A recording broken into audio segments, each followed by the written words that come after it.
చూస్తున్నాం. పార్లమెంట్ ఎన్నికల్లో విజయమే లక్ష్యంగా కాంగ్రెస్ తెలంగాణపై స్పెషల్ ఫోకస్ పెట్టింది. ఈ మేరకు క్షేత్రస్థాయిలో పార్టీని బలోపేతం చేసే దిశగా ఇవాళ బూత్ స్థాయిలో కమిటీతో సమావేశం కాబోతోంది. అయితే హైదరాబాద్ ఎల్బీ స్టేడియంలో జరిగే ఈ భేటీలో AICC chief Mallikarjuna Kharge, CM Revanth రెడ్డితో పాటు పలువురు ముఖ్య నేతలు కూడా పాల్గొనబోతున్నారు.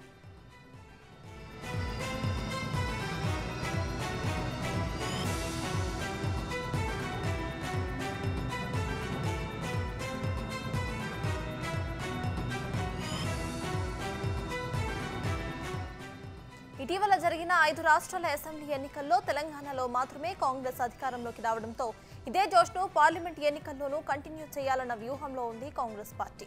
ఈ మేరకు అసెంబ్లీ ఎన్నికల్లో ఆశించిన ఫలితాలు రాని హైదరాబాద్, సికింద్రాబాద్, మేడ్చల్, మల్కాజ్గిరి లోక్సభ నియోజకవర్గాలపై ప్రత్యేకంగా దృష్టి సారించింది. 15 స్థానాలను కైవసం చేసుకోవాలన్న కసిలో ఉంది.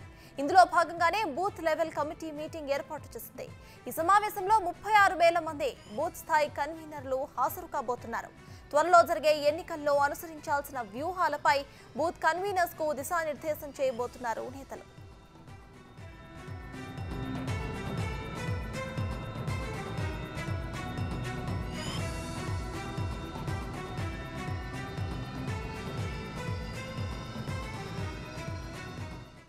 కాంగ్రెస్ నిర్వహిస్తున్న ఈ బూత్ లెవెల్ కమిటీ సమావేశానికి సంబంధించి పూర్తి డీటెయిల్స్ ను మా ప్రతినిధి సాదిక్ అందిస్తారు. సాదిక్, చెప్పండి, బూత్ లెవెల్ కమిటీ సమావేశంలో కాంగ్రెస్ ఎటువంటి అంశాలపై ఎక్కువగా ఫోకస్ పెట్టే అవకాశం ఉందనుకోవచ్చు సాదిక్? సత్తాజ్, కాంగ్రెస్ పార్టీ వచ్చే పార్లమెంటు ఎన్నికల్లో మెజార్టీ సీట్లు గెలుపుకునే లక్ష్యంగా తన వ్యూహాలకు మరింత పదును పెడుతుంది. కార్యకర్తలు, నాయకులతో ఇప్పటికే చర్చలు, అదేవిధంగా సన్నాహక సమావేశాలు చేస్తున్నటువంటి కాంగ్రెస్ పార్టీ బూత్ కన్వీనర్లు, అంటే రాష్ట్రంలో 36,000 బూతులు ఉన్నాయి. దానికి సంబంధించిన కన్వీనర్లను కూడా ఏర్పాటు చేసింది. పూర్తి స్థాయిలో ఈ కన్వీనర్లు ఏం చేయాలి, వాళ్ళకి దశ నిర్దేశించేందుకు గాను మధ్యాహ్నం 2 గంటల నుంచి సాయంత్రం 5 గంటల వరకు ఇక్కడ సమావేశం ఉండబోతుంది. ఎల్బీ స్టేడియంలో జరుగుతున్నటువంటి ఈ భారీ సంబంధించిన సన్నాహక సమావేశంలో రాష్ట్ర వ్యాప్తంగా ఉన్నటువంటి 36,000 నుంచి దాదాపు 40,000 సంబంధించినటువంటి బూతులు లెవెల్ కన్వీనర్ అందరూ హాజరు కాబోతున్నారు. ఈ కార్యక్రమానికి ఏఐసీసీ అధ్యక్షులు మల్లికార్జున ఖర్గే, ముఖ్యమంత్రి పీసీ చీఫ్ రేవంత్ రెడ్డితో పాటుగా ఉప ముఖ్యమంత్రి బట్టి విక్రమార్క, మంత్రులు, అదేవిధంగా ఎమ్మెల్యేలు వీళ్ళందరూ కూడా హాజరు కాబోతున్నారు. ప్రధానంగా రాబోయే పార్లమెంటు ఎన్నికల్లో కాంగ్రెస్ పార్టీ సత్తా చాటేందుకు గాను పూర్తి స్థాయిలో కూడా కన్వీనర్లు ఏం చేయాలి, బూత్ లెవెల్ కన్వీనర్ ఏం చేయాలి, ఒక్కొక్క కన్వీనర్కు దాదాపు 200 మంది కూడా ఓటర్స్ ఉంటారు. వారందరినీ కూడా మనం ఎట్లా వారు కాంగ్రెస్ పార్టీకి ఓటు వేసే విధంగా ఏం చేయాలని దానిపైన కూడా పూర్తి స్థాయిలో మార్గదర్శకాలు నిర్దేశించి వారికి చెప్పబోతున్నారు. ప్రధానంగా దక్షిణాది రాష్ట్రాల నుంచి కూడా ఎక్కువ స్థానాలు కూడా పార్లమెంట్ స్థానాలు వచ్చే లక్ష్యంగా కూడా కాంగ్రెస్ హైకమాండ్ ఫోకస్ పెట్టింది. ఇప్పటికే కర్ణాటక, తెలంగాణలో కాంగ్రెస్ పార్టీ అధికారంలో ఉన్న నేపథ్యంలో ఇక్కడ నుంచి కూడా ఎక్కువ స్థానాలు ఉండే విధంగా ఉండబోతుంది. రాష్ట్రంలో 17 పార్లమెంటు నియోజకవర్గాలు ఉన్న నేపథ్యంలో దాదాపు 16 వరకు కూడా గెలుపుకునే లక్ష్యంగా పూర్తి స్థాయిలో ఫోకస్ పెట్టింది కాంగ్రెస్ పార్టీ. అందులో భాగంగానే మొత్తం ప్రిపరేటరీ వర్క్ కూడా కొనసాగుతుంది. ఇప్పటికే ఇన్ఛార్జ్ మంత్రులందరితో కూడా సమావేశాలు కొనసాగించినటువంటి పీసీ చీఫ్ రేవంత్ రెడ్డి ఆ తర్వాత కన్వీనర్లతో కూడా చేయబోతున్నారు. అదేవిధంగా జిల్లా స్థాయికి సంబంధించిన మంత్రులు, అంటే జిల్లా ఇన్ఛార్జ్ మంత్రులు కూడా ఇప్పటికే సన్నాహక సమావేశంలో చాలా బిజీగా ఉన్నారు. రాష్ట్ర వ్యాప్తంగా పూర్తి స్థాయిలో కాంగ్రెస్ పార్టీ అధికారంలోకి వచ్చిన తర్వాత జరుగుతున్నటువంటి మొట్టమొదటి పార్లమెంటు ఎన్నికలు కావడంతో ప్రాధాన్యత సంతరించుకుంది. అదేవిధంగా టాప్ ప్రియారిటీ కూడా తీసుకుంది కాంగ్రెస్ పార్టీ. ఈ నేపథ్యంలోనే ఎక్కువ మెజార్టీ స్థానాలు తీసుకువచ్చే లక్ష్యంగా ఉండబోతుంది.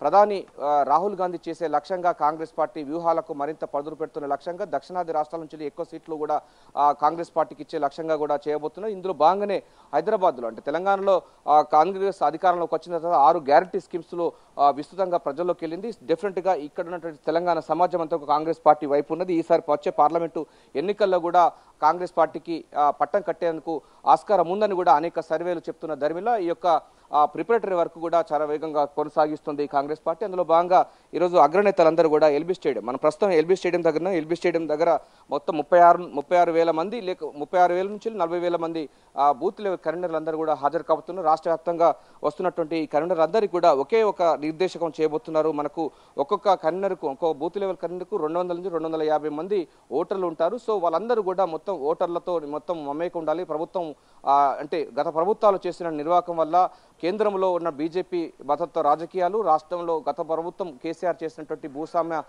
సంబంధించినటువంటి విధానాలకు వ్యతిరేకంగా చేసినటువంటి పోరాటాలు వీటన్నిటి స్ఫూర్తి చేసుకుంటూ అదేవిధంగా 6 గ్యారంటీ స్కీమ్స్ అమలు పరిచేందుకు ప్రజా పరిపాలన కొనసాగిస్తుంది కాంగ్రెస్ పార్టీ. అదే తరహాలో కేంద్రంలో కూడా కాంగ్రెస్ పార్టీ అధికారంలోకి వచ్చినట్టయితే డిఫరెంట్గా భారత్ జోడో యాత్ర అంటే భారత్ విచ్ఛిన్నం చేసేందుకు మద్దతు రాజకీయాలు చేస్తున్నటువంటి బీజేపీకి గట్టి సమాధానం చెప్పే లక్ష్యంగా మనం పనిచేయాల్సిన బాధ్యత ఉంటుందని కూడా కార్యకర్తలకు, నాయకులకు, కన్వీనర్లకైతే అగ్రనేతలు హితబోధ చేయబోతున్నారు. వారికి మార్గదర్శకాలు నిర్దేశించబోతున్నారు. ప్రధానంగా వచ్చేటువంటి పార్లమెంటు ఎన్నికల్లో గెలిపే లక్ష్యంగా ఏం చేయాలి దానిపైన కూడా పూర్తి స్థాయిలో ఉండబోతుంది. కాంగ్రెస్ పార్టీకి ఇప్పుడు 2.0 వర్షన్తో తన ప్రచారాన్ని ముమ్మరం చేసింది. ఇప్పటికే సునీల్ కనుగోలు టీం కూడా పూర్తి స్థాయిలో ఫోకస్ పెట్టింది. అంతేకాకుండా కాంగ్రెస్ పార్టీ అగ్రనేతలు సోనియా గాంధీ కూడా తెలంగాణ నుంచి పోటీ చేస్తారని కూడా వార్తలు వస్తున్నాయి. ఆమె ఖమ్మం కానీ లేకపోతే నల్గొండ సంబంధించిన పార్లమెంటు నియోజకవర్గం నుంచి కంటెస్ట్ చేస్తారని కూడా ప్రచారం కొనసాగుతున్న నేపథ్యంలో పార్టీ వర్గాలు చెప్తున్న నేపథ్యంలో కాంగ్రెస్ హైకమాండ్ చాలా టాప్ ప్రియారిటీగా తెలంగాణను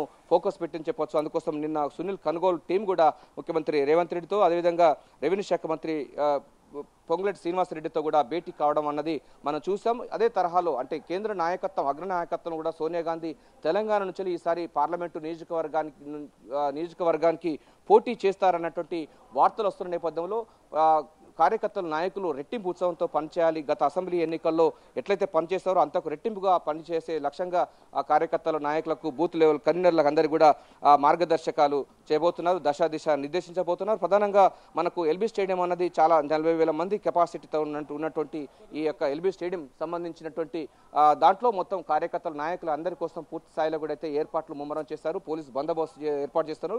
కాంగ్రెస్ పార్టీ అధికారంలోకి వచ్చిన తర్వాత పెద్ద మీటింగ్ అని చెప్పవచ్చు. ఎందుకంటే ఈ ప్రాంతం నుంచి వెళ్ళి కూడా కాంగ్రెస్ ప్రజాపాలన మొదలైంది. ఇక్కడే ముఖ్యమంత్రి రేవంత్ రెడ్డి అదేవిధంగా మంత్రులందరూ కూడా ప్రమాణ స్వీకారం చేసినటువంటి ఈ ప్లేస్లోనే మళ్ళీ దీన్ని ఎంచుకోవడం అనేది ప్రాధాన్యత సంతరించుకుంది. అందరి ఫోకస్ అంతా కార్యకర్తలు, నాయకులు అందరూ కూడా ఎల్బీ స్టేడియంకి రాబోతున్నారు.